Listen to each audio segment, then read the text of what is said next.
Shalom, selamat pagi. Sate pagi hari ini bertemakan Surat Kristus. Adapun firman Tuhan terambil dari 2 Korintus pasal 3 ayat 2 sampai dengan 3. Kamu adalah surat pujian kami yang tertulis dalam hati kami dan yang dikenal dan yang dapat dibaca oleh semua orang. Karena telah ternyata bahwa kamu adalah surat Kristus yang ditulis oleh pelayanan kami, ditulis bukan dengan tinta, tetapi dengan roh dari Allah yang hidup, bukan pada loh-loh batu, melainkan pada loh-loh daging, yaitu di dalam hati manusia. Realita berbicara bahwa lebih banyak orang menjadi antipati kepada kekristenan atau bahkan urung menjadi Kristen oleh karena kekecewaan kepada para pengikut Kristus ketimbang Kristus itu sendiri. Dahulu ada seorang yang pernah saya beritakan kabar baik berkata kepada saya bahwa dia kagum kepada pengajaran Yesus Kristus. Tetapi ia menjadi heran ketika yang terjadi justru sebaliknya pada para pengikutnya. Orang itu berkata kepada saya, dalam hal kecil, saya yakni pergi ke gereja, banyak orang Kristen tidak bisa menggunakan busana yang sopan. Padahal Yesus mengajarkan tentang kekudusan. Jadi, saya lebih memilih untuk mengagumi ajarannya saja.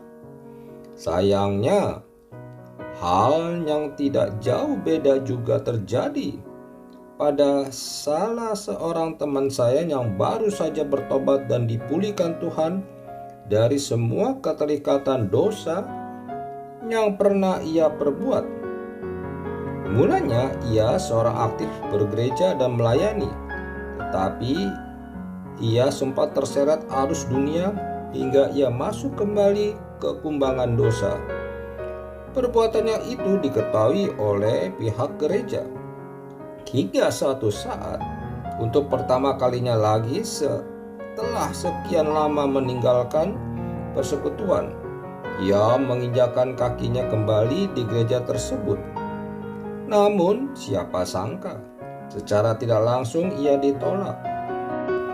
Penolakan itu terlihat sikap apatis para pelayan Tuhan, jemaat, terlebih gembala sidang gereja setempat.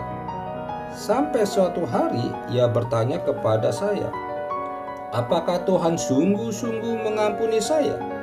Apakah ia bergembira dengan pertobatan saya? Karena tidak ada seorang pun di dalam gereja itu yang bergembira menyambut saya.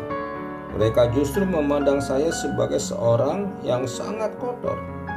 Ingat, peristiwa serupa juga pernah dialami oleh Muhammad Gandhi yang tidak mau menjadi Kristen karena tersandung oleh sikap orang Kristen yang tidak sesuai ajaran Tuhan Yesus.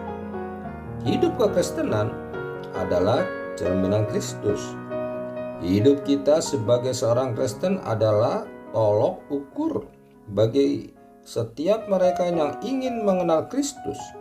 Apapun yang kita kerjakan dalam setiap aspek kehidupan kita, demikianlah Kristus akan dikenal dan dipandang oleh dunia. Oleh karenanya, kita diminta menjadi serupa dengan Kristus dan meneladaninya, sehingga Kristus menjadi nyata di mata dunia.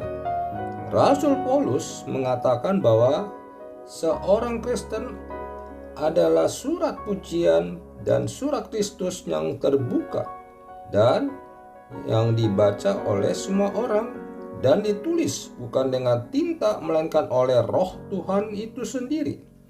Untuk itu, gaya hidup seorang Kristen akan menjadi jauh lebih kuat memengaruhi orang dunia untuk mengenal lalu percaya kepada Kristus dibanding ribuan kata yang berbicara mengenai kabar baik.